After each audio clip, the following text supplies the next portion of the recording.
Olá, eu sou Rodrigo Durão e esse é o BDF Entrevista. Hoje a gente vai falar de Palestina, mais especificamente os 25 anos da segunda intifada palestina, que aconteceu no ano 2000.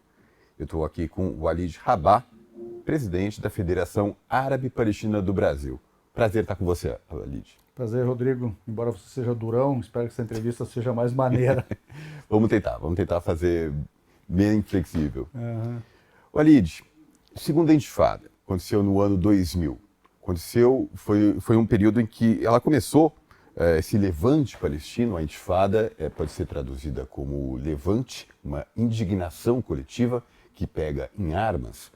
Ela começou por causa contra a ocupação israelense, claro, mas o ponto inicial foi a visita de um então parlamentar israelense a um local sagrado, a esplanada das mesquitas, o Monte do Templo, na cidade de Jerusalém.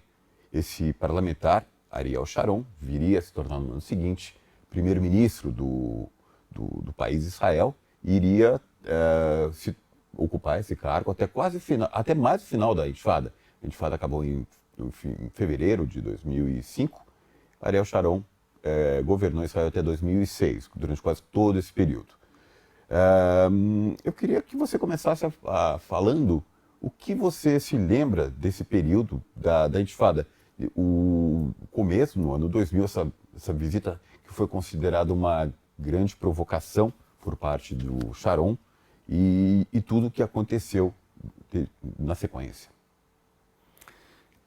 Nós precisamos situar a segunda intifada como algo muito planejado e muito digamos, a segunda intifada nasce de uma grande frustração palestina com os insucessos daquilo que aparentemente, pelo menos num primeiro momento, apareceu como grande solução ou a solução possível para a questão palestina, que foram os acordos de Oslo, selados em princípios em 93, em 96, começando a sua segunda fase, que era a implementação da Autoridade Nacional Palestina para uma governança dos assuntos civis dos palestinos, dividindo a Cisjordânia e Gaza entre áreas A, B e C, A administradas completamente pela Autoridade Palestina, B administração comum com a ocupação e C só pela ocupação, aos poucos para serem transferidos. E 2096, antes de 96,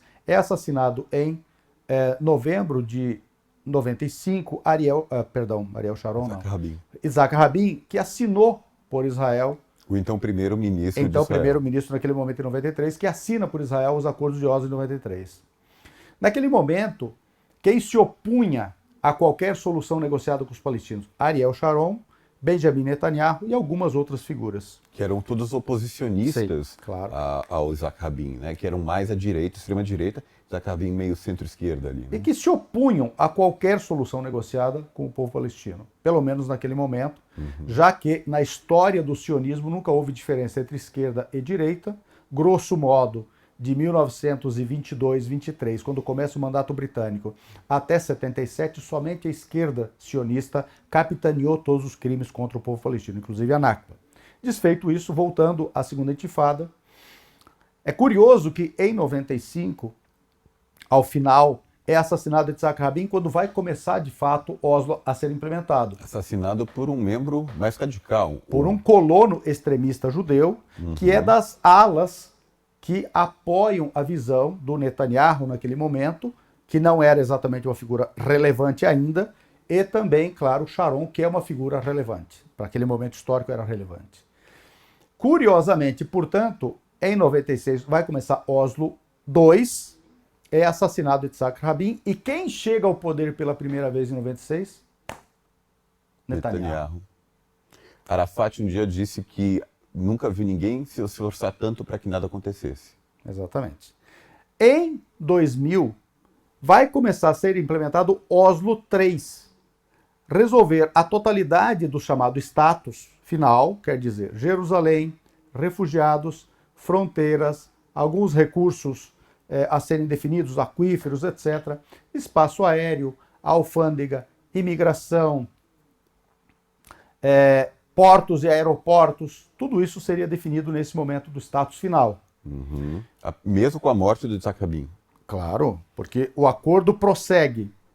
Há uma parcela do Estado profundo estadunidense que sabota e uma parte cada vez maior do establishment israelense sabotando e criando uma opinião pública hostil a qualquer solução com os palestinos. Então a opinião pública israelense era permeável a essa ideia? Sim. Dois estados? Sim. Oslo foi um momento, tanto que houve muita comoção com o assassinato do Yitzhak Rabin. Mas é curioso que os extremistas israelenses a esta altura conseguem manejar isso tudo e conseguem inverter o processo. Então, em 2000, chega ao poder ninguém mais, ninguém menos que, 2001, logo em seguida, Ariel Sharon. Quem é que desfila provocativamente e com um contingente policial gigantesco na esplanada das mesquitas? Ariel Sharon. Ariel Sharon se opunha a qualquer solução negociada. E ele chega ao poder, imediatamente começa a invadir cidades palestinas da área A e logo em seguida como cerca qual? Hebron, a própria Ramallah. Inclusive, ao invadirem Ramallah, cercam a Muqata, a sede do governo palestino em que ficava o Arafat. O Arafat fica cercado numa só sala da Muqata até 2004, quando ele morre por envenenamento. É fundamental... Era praticamente prisão domiciliar Claro. E demolições de parte do sim, complexo, né? Uma parte da Muqata fica sob escombros. Yasser Arafat, o grande líder histórico palestino, que, enfim, o maior líder que os palestinos já tiveram, né? E um dos maiores líderes mundiais enquanto Sim, vivo. sem dúvida. Era uma das maiores lideranças dos países não alinhados, por exemplo. Né? Claro. Então, este processo culmina, claro, com uma série de frustrações. A retirada dos colonos não acontece, ela estava prevista em Oslo. Havia 170 mil naquele momento, agora passa de 700, para nós termos uma ideia. Oslo previa a retirada de colonos tanto da Cisjordânia como de Gaza. Todo o território previsto para ser o futuro Estado palestino, inclusive Jerusalém Oriental, deveria, obviamente, ser evacuado e toda a ocupação deveria acabar. A ocupação não tinha acabado. O assédio dos colonos vinha aumentando e não havia desmantelamento de colonos. Nada disso acontecia e não havia avanços. Não havia nenhum tipo de avanço porque era obstado a partir do assassinato do Rabin. É óbvio que a primeira fase era a mais difícil de enxergar avanços que fossem acontecer. De 96 para diante é que, até chegar a 2000 para ali resolver o status final, é que poderia se verificar isso. Claro que isso não acontece e a intifada estoura. Há um problema a ser analisado.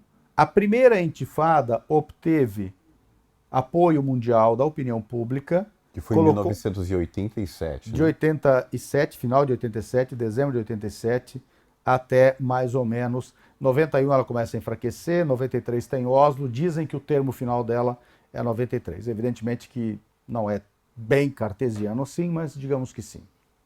E aí, nós temos a segunda intifada contrastada com a primeira.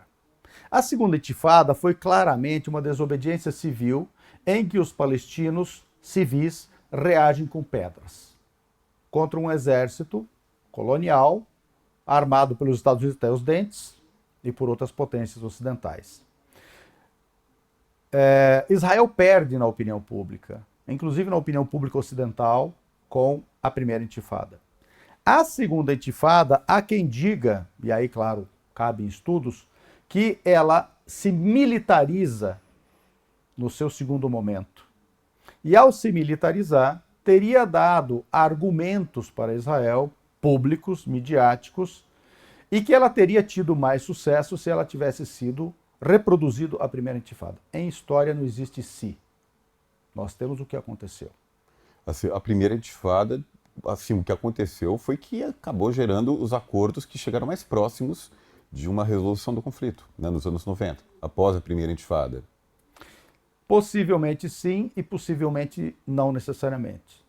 Porque quando a OLP é desalojada de Beirute, do Líbano, em 82, e fica pela primeira vez sem contiguidade com o território da Palestina ocupada, fica num exílio longínquo, a maior parte da gestão da OLP, a liderança fica na Tunísia, mas uma outra parcela fica no Iêmen, por exemplo, outra parte fica no Sudão, outra parte fica na Líbia. Quer dizer, a OLP é praticamente desmembrada, com o silêncio, se não o apoio de uma parcela do mundo árabe. Então, a partir do momento de 82, considerando que muitos episódios anteriores alimentam essa percepção da OLP, na OLP, começa a haver uma inflexão. É por isso que uma série de elementos começam a ser lançados que culminam em 88, na Declaração de Argel, ou Carta de Argel, numa reunião do Conselho Nacional Palestino, a Carta de Independência, ou a Declaração de Independência, naquele momento já apontando para uma solução de 2 estados. Naquele momento. E para que isso aconteça em 88, em novembro, 15 de novembro de 88, é evidente que isso vinha sendo debatido há muito mais tempo.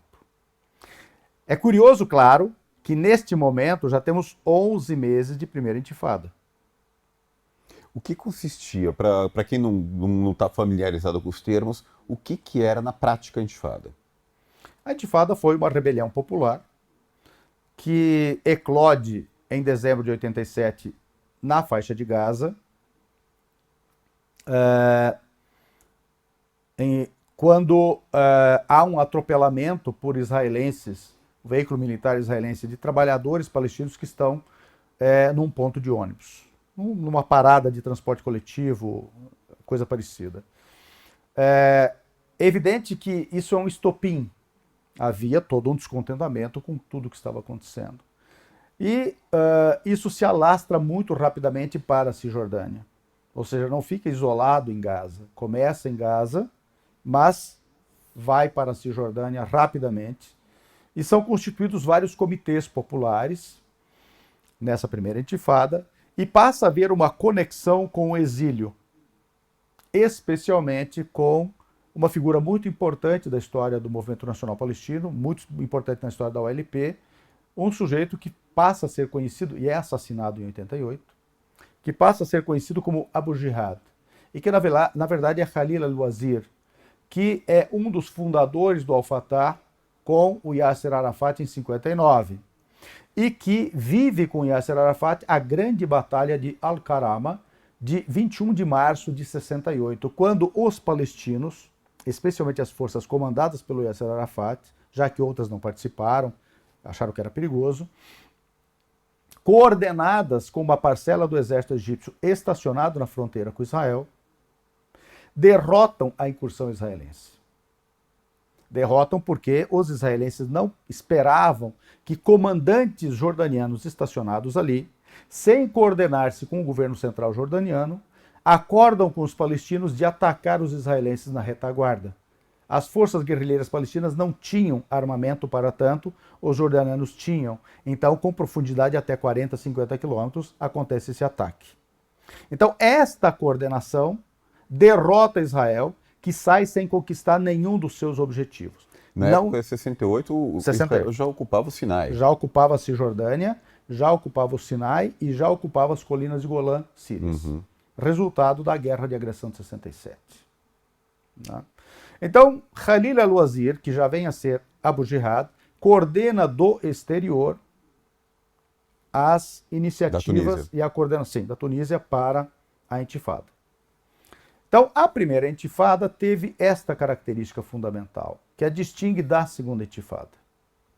Isso não quer dizer que a segunda intifada não tenha sido tal qual foi, por razões próprias. A conclusão de que Israel não implementaria os acordos de Oslo e que era preciso uma retomada da guerra de guerrilha, do confronto bélico com Israel. Certo. Ou a combinação disso. A primeira, você mencionou mesmo que conseguiu uma vitória na opinião pública mundial, que pode ter levado ou não a negociações.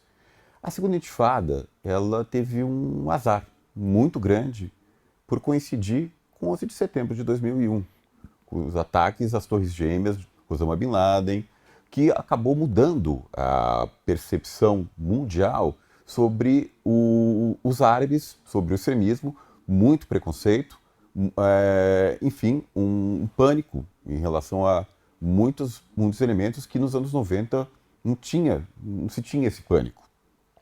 Quanto você acha que influenciou os ataques de 11 de setembro para o que aconteceu depois? Eu até ia chegar aí, porque não dá para entender esse processo todo sem uma coordenação entre o governo já Bush, filho. George W. Bush. Bush pai começa com as conversações multilaterais de 91, uma tentativa de pacificar a Palestina numa espécie de Pax Americana que evolui para Oslo 93. Claro que nesse momento não o Bush pai assinando, mas o Bill Clinton assinando nos jardins da Casa Branca. Bush filho autoriza o Ariel Sharon a implementar medidas de eliminação política e física do Yasser Arafat. E há também uma coordenação para a eliminação da liderança do Hamas, que não aceitava bicefalia, não aceitava hostilidade interna palestina, intra-palestina, não aceitava uma ideia de confronto à beira de uma guerra civil intra-palestina. Por isso que elimina Sheikh Ahmad Yassin, fundador do Hamas, ou daquilo que muito anteriormente não é, mas depois vem a ser Hamas, e também do seu sucessor Al-Rantisi. Essas duas figuras assassinadas e Yasser Arafat assassinado, você elimina o coração que coordena a unidade, ainda que na diversidade, palestina.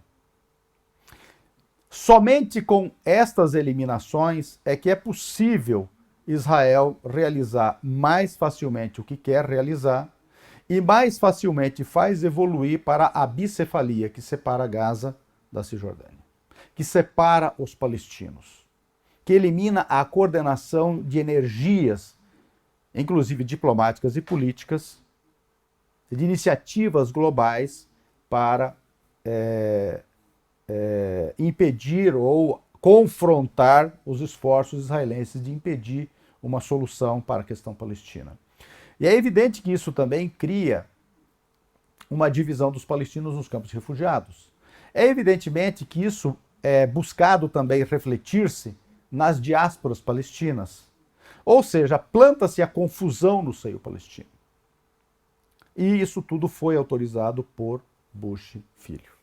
Portanto, é muito pertinente a colocação que você traz, ela é muito sofisticada trazê-la, porque sem essa mudança de conduta estadunidense, não que os estadunidenses tenham sido unânimes na aposta da paz. Se os Estados Unidos quisessem realmente implementar a paz, evidentemente que Israel não é elemento a ser considerado. Israel é uma base estadunidense, assim como o Catar é uma base estadunidense. E curioso que o Bush pai foi um dos únicos presidentes dos Estados Unidos não reeleitos e que se opôs de alguma forma a Israel, ameaçando cortar financiamento, se não seguisse as orientações de Washington, por exemplo. E o Bush, um republicano, extrema-direita, conseguiu exercitar esse músculo. Sim, há inclusive também, é preciso estudar um pouco mais, mas há também elementos nesse sentido do Nixon, né? O próprio Truman não tinha exatamente uma ideia clara, por exemplo, de apoiar a partilha da Palestina na ONU. Tanto que foi realizado um amplo programa de propaganda nos Estados Unidos, sionista, pró-Israel, pró-agenda sionista para a Palestina, e a partir do momento que há a colocação britânica de uma solução de dois estados, de partilha para apreciação da ONU, e a ONU começa a apreciar isso, a campanha passa a ser para que os Estados Unidos apoiem a recomendação de partilha. E nos Estados Unidos, diferentemente da Europa, que começa muito antes, é claro, nos Estados Unidos, toda a propaganda sionista não tem nada que ver com o que hoje há nos Estados Unidos. Um fanatismo religioso pseudo-cristão, sionismo cristão, que apoia Israel. Naquele momento, toda a propaganda nos Estados Unidos, capitaneada pelo lobby sionista, que não era como é hoje também, era muito ridículo até, mas tinha um pouquinho de uns trocados ali e compravam páginas em jornais. Era todo de desenvolvimento da região, era de modernidade, era de democracia, era de fazer o deserto florescer, esse papo. Na Europa foi diferente. Quando nasce o sionismo na segunda metade dos 1800, na verdade ele tem quase que um nascimento na primeira metade dos 1800. Mas de fato ele floresce na segunda metade dos 1800. Ele floresce entre uma ala do protestantismo europeu chamados restauracionistas, cristãos, portanto, nada a ver com o judaísmo. Depois são convencidos os judeus, ou uma elite judaica, que se torna acionista, com essa ideia de que os judeus têm que sair dali e que tem forte apelo religioso, embora num primeiro momento sejam os laicos e até ateus de extrema direita, judeus, euro-judeus, que levam isso adiante. Depois aqui o próprio trazem Ben-Gurion o rabinato. era laico, né? O Ben-Gurion se dizia socialista. E antirreligioso. Antirreligioso ou não religioso. Sim, e foi uma questão estratégica se unir aos religiosos como, sei lá, ferramenta de recrutamento, Lógico, para você conquistar uma grande demografia, você precisaria do rabinato, precisaria da discurseira religiosa, e havia também a ideia de retorno. Uhum. Então, o sionismo ancora toda essa ideia de que os judeus na Europa estão retornando sob dois vieses. O primeiro, aceitar a deseuropeização do europeu judeu, sua estrangeirização, imposta pelos cristãos que detestavam os professantes do judaísmo.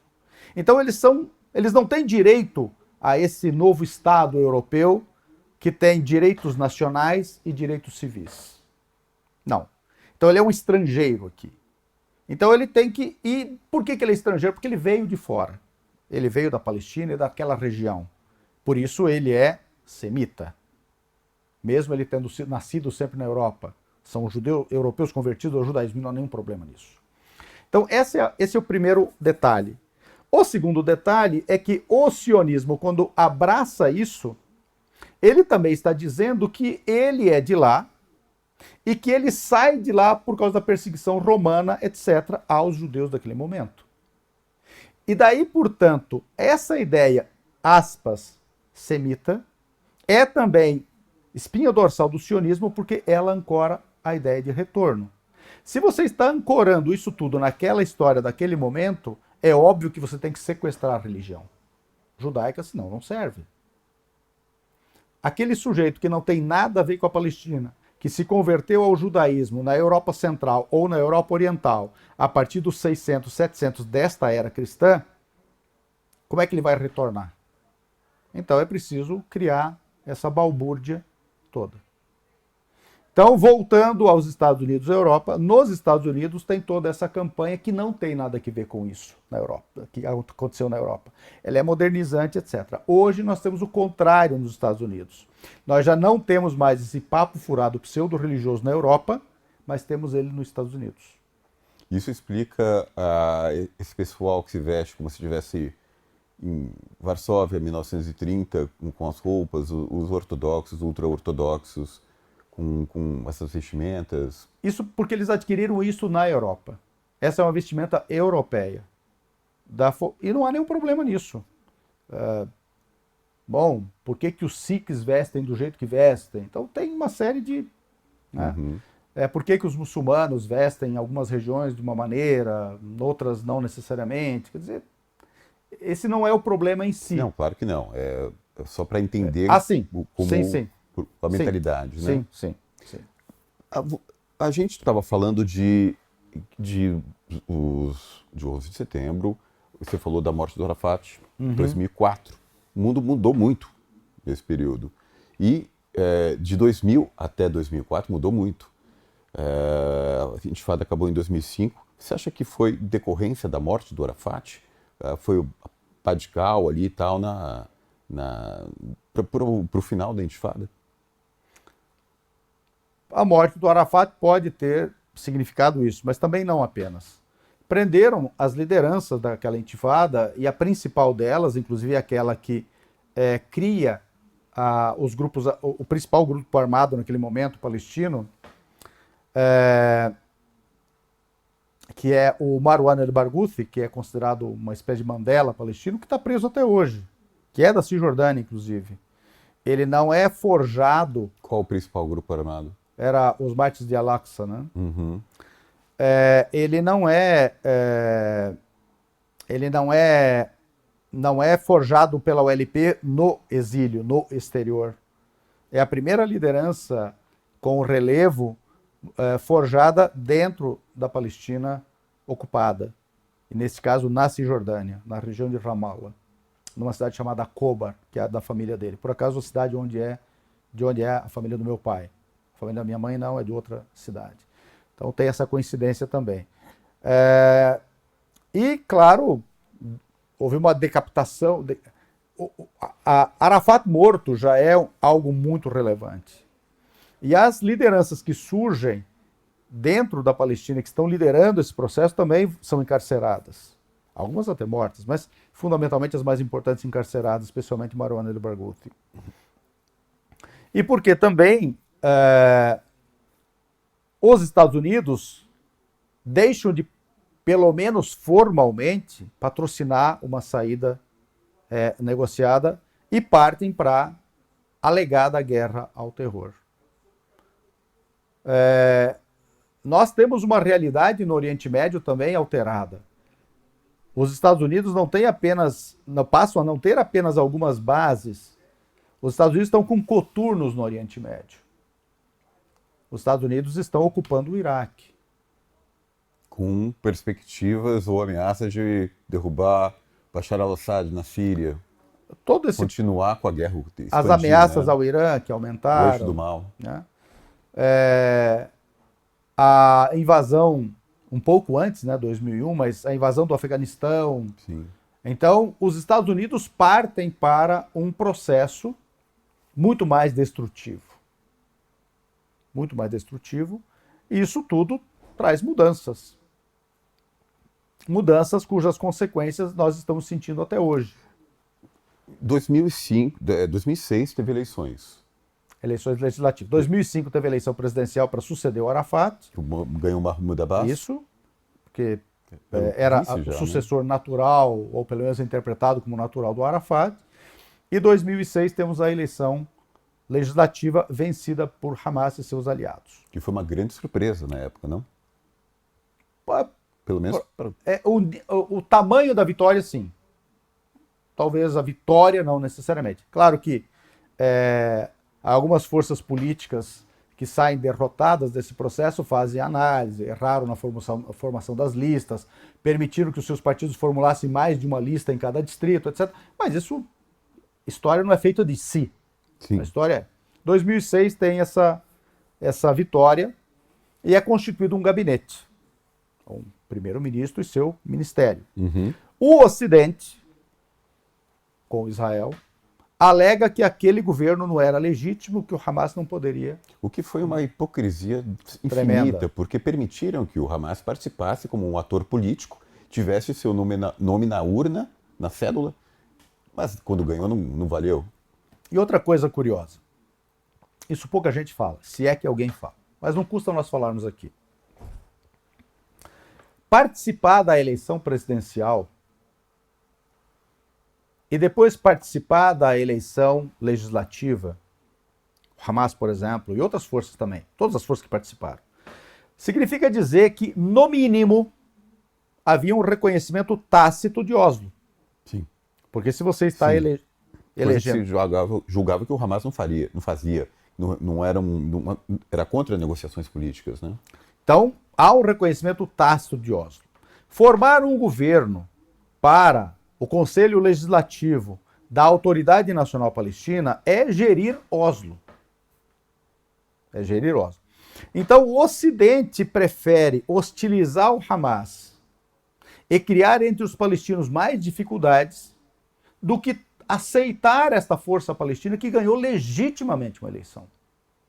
E os palestinos aqui deveriam continuar os seus processos políticos. Quem ganha, quem perde, amanhã ou depois o Hamas perde, amanhã ou depois alguma das frentes ganha, amanhã ou depois se fortalece mais a Jihad Islâmica, amanhã ou depois o Fatah muda de dirigência, até porque hoje nós temos 5 ao Fatah, 5 linhas diferentes, né? O que é normal, digamos, o PT tem tendências, o PSOL tem tendências, o MDB tem alas, aqui no Brasil, normal isso, em outros lugares também. Então não tem problema isso. E de 2006 para cá, isso é importante destacar também, nós só tivemos eleições municipais na Palestina. Nenhuma legislativa, né? Nenhuma legislativa e nenhuma presidencial. Mas teve uma grande rixa entre Fatah e Hamas em 2007, Batalha de Gaza. Sim, esse é um problema um pouco mais grave. A meu juízo, óbvio que por enquanto tem pouca gente aceitando essa ideia. O que se tentou naquele momento foi uma guerra civil entre os palestinos. Isso acabou não acontecendo, ainda bem. E talvez estivesse para nascer ali um princípio de 700 aspas de cada lado, Primavera Árabe.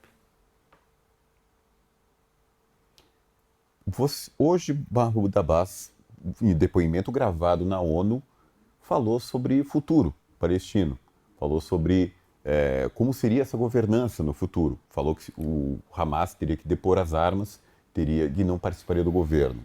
Como você vê esse futuro palestino? Como você vê essa governança palestina? E, mais importante, você vê a possibilidade de uma reconciliação real entre o Hamas e o Fatah?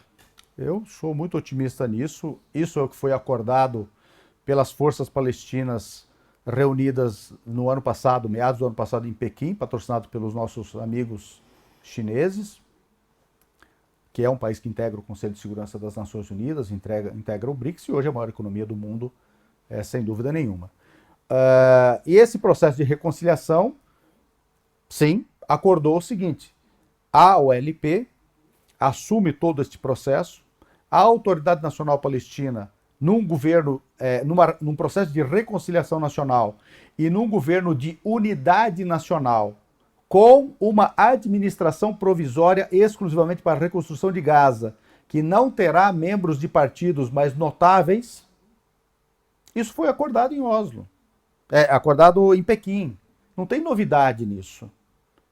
Então, o governo de reconciliação e a reconciliação, um governo de emergência e uma administração civil, especialmente para a reconstrução de Gaza, a reorganização de Gaza, o reassentamento de Gaza, tudo isso e o desbloqueio de Gaza foi acordado em Pequim. E ele foi acordado dessa maneira, que nenhuma força partidária integrará nestes termos. Claro que haverá futuras eleições, um futuro governo de unidade nacional. Inclusive foi acordado que a OLP será reformada para que todas essas forças fora da OLP, Jihad Islâmica e Hamas, por exemplo, integrem a OLP. Isso exige, por exemplo, reformulação do Conselho Nacional Palestino, que é a máxima instância da OLP e, consequentemente, Palestina com uma espécie de parlamento no exílio. Tudo isso foi acordado ali. Israel e os Estados Unidos não querem que isso aconteça. A reconciliação palestina e a unidade palestina. Obviamente não querem. Não querem também a reconstrução de Gaza. Não querem também desbloquear Gaza. E não querem, fundamentalmente, que o crime de genocídio seja investigado. Portanto, destruir mais Gaza. O que aconteceu? Estados Unidos, e falei hoje numa entrevista, mas vou repetir aqui. Estados Unidos e Israel chegaram no genocídio, metade dele. E ele já é denunciado, logo no começo. O que eles concluem? Bom, nós já estamos no genocídio. Responder por 10% de genocídio ou 100%, vamos responder por 100%. Mas nós vamos impedir que se investigue. Então nós vamos matar todos os jornalistas, todos os médicos, destruir todos os hospitais, todos os prontuários médicos, destruir todos os documentos, destruir tudo para dificultar a investigação do genocídio. Eu elimino provas e testemunhas, porque eu destruo os jornalistas com seus equipamentos. Os hospitais, eu não destruo apenas a estrutura física de hospital, eu destruo prontuário médico, que vai mostrar como aquela pessoa chegou ali. que vai mostrar que armamento foi, etc., como foi aquela destruição. Quando eu mato os médicos, obviamente que eu estou eliminando também testemunhas, jornalistas testemunhas privilegiadas. Quando eu extermino massivamente funcionários da ONU e destruo suas estruturas, eu também estou eliminando. Ou o estímulo para que novos jornalistas vão para lá, novos funcionários da ONU queiram estar nessa zona de guerra perigosa. Risco, coloca sob risco. E impedir a reconstrução significa, e querer que ela aconteça apenas por Israel e Estados Unidos, de preferência sem palestinos, que é o que eles querem, impeça que o território será terraplanado e edificar tudo em cima, sem que dos escombros saiam as provas do genocídio. Muita gente do gabinete do Netanyahu fala claramente que primeira parte, a demolição já está encaminhada, e o próprio presidente dos Estados Unidos, o Trump, falou de Riviera no Mediterrâneo, e ao mesmo tempo propôs um plano de uma força muçulmana para patrulhar árabe, rendendo assim os soldados israelenses da faixa de Gaza, sendo substituídos por milhares de muçulmanos e árabes que iriam fazer esse trabalho de segurança lá. São sinais contraditórios. Por um lado fala expulsão de palestinos, Riviera, outro fala de tirar os israelenses de lá. Inclusive, o Israel não foi nem convidado para esse encontro que teve entre os Estados Unidos e os países muçulmanos e árabes. Como você vê essas duas ideias aparentemente contraditórias? Mas o Trump disse que falará depois exclusivamente com Israel. Ele fez questão de dizer isso, após essa reunião com essas lideranças árabes e muçulmanas. A gente não pode acreditar que uma superpotência, uma hiperpotência, necessariamente ganha sempre. E se eles chegaram à conclusão de que o projeto inicial de limpar etnicamente Gaza se esgotou? É aquela história, aquela lenda, pelo menos, enfim, pode ser verdade, pode não ser tão verdade, porque as pessoas gostam de exagerar, de na Copa de 58, o técnico fazendo a preleção, assim, assado, e o Garrincha teria perguntado para o técnico se ele combinou com o João, se ele combinou com a zaga dos outros times, né? Então faltou combinar, eventualmente, com os palestinos. Faltou, eventualmente, combinar com os egípcios, que estavam convidados a abrir a fronteira, todos os palestinos fugirem, depois trancar e nunca mais permitir que voltassem. Indo para o Sudão do Sul, né? Não, depois vem a outra proposta de mandar para o Sudão. Mas, no primeiro momento, abrir para que eles fujam para o Egito. Fazer acampamentos no Sinai. E depois, claro, assentá-los ali ou dali para fora, para outros lugares. E, coincidentemente ou não, como sempre acontece, o Ocidente acionou algumas ONGs para tagarelar contra o Egito. Com todas as críticas que se possa fazer ao Egito, e não há nenhum problema que se faça, a não ser que quem se ofenda no Egito, mas isso é outro problema, não é nosso, o Egito não topou participar da limpeza étnica em Gaza. A população egípcia é profundamente ligada também, em termos... se consideram palestinos, não? Daí, desde o Marrocos até o Egito, passa pelos demais países árabes. O governo egípcio não iria se manter. As populações são 101% pró-palestinas e contrárias a esse genocídio. Sim. Uma outra pessoa das elites que pensa que foi forjada diferente, que foi forjada tanto quanto foi forjada Israel, nesses arranjos ocidentais, nessas fronteiras artificiais, regimes artificiais, elites artificiais, tudo bem. Mas a massa não. A massa vem lá desde os cananeus. Essa massa é uma massa bastante uniforme em valores. Tem diferenças. Não dá para dizer que o marroquino é igualzinho o iemenita. Óbvio que não. Mas tem uma cultura, tem valores, tem um sentimento, tem uma pertença que as pessoas auto-enxergam. Isso é importante.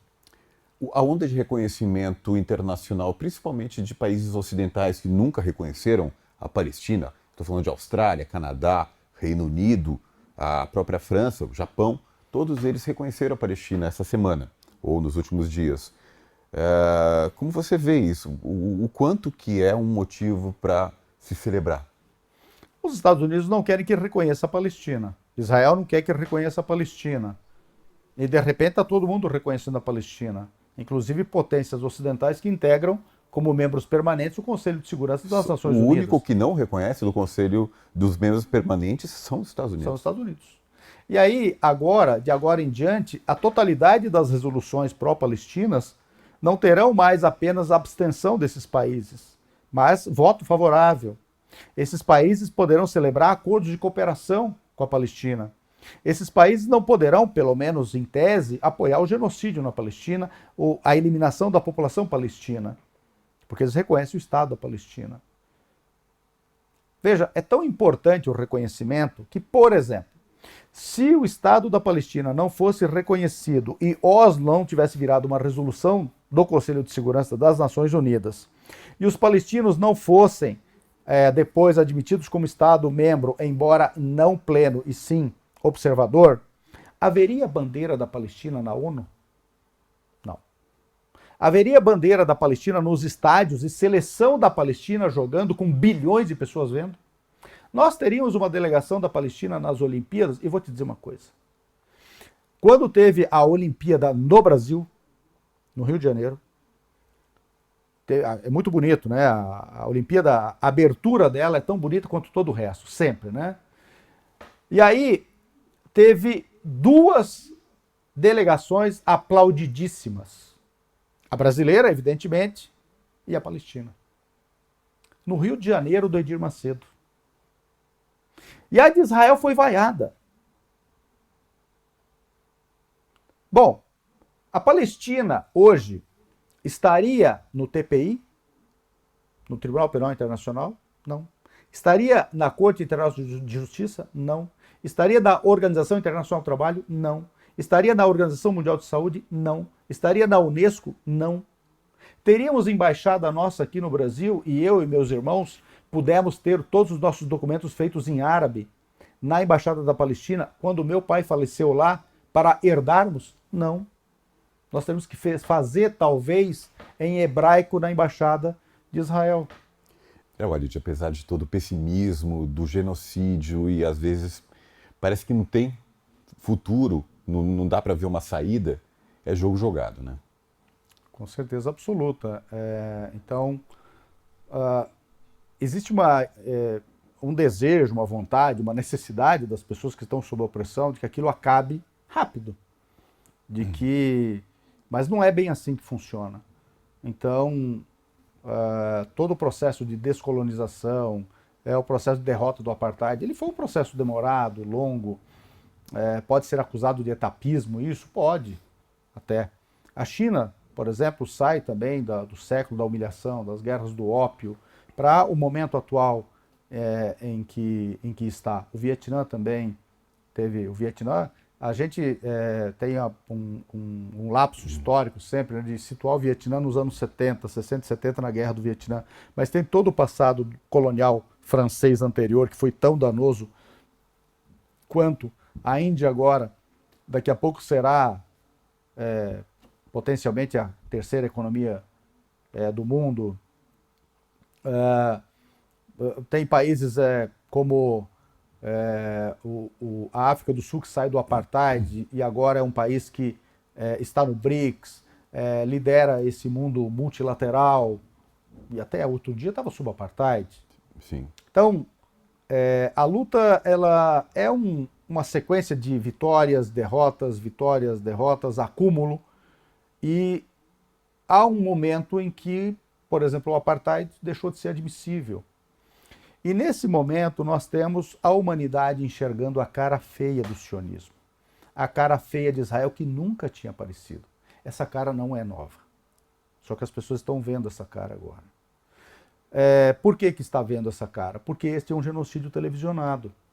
E porque, com o genocídio em curso, as autoridades israelenses, nas suas declarações, sequer fizeram questão de esconder isso. Pelo contrário, fizeram declarações de eliminar o povo palestino de Gaza, de destruir integralmente Gaza, de deportar a população, inclusive com declarações neste sentido do Donald Trump. É bom lembrar que esse genocídio é democrata. O Trump assume ele. Isso é bom deixar claro. Com certeza.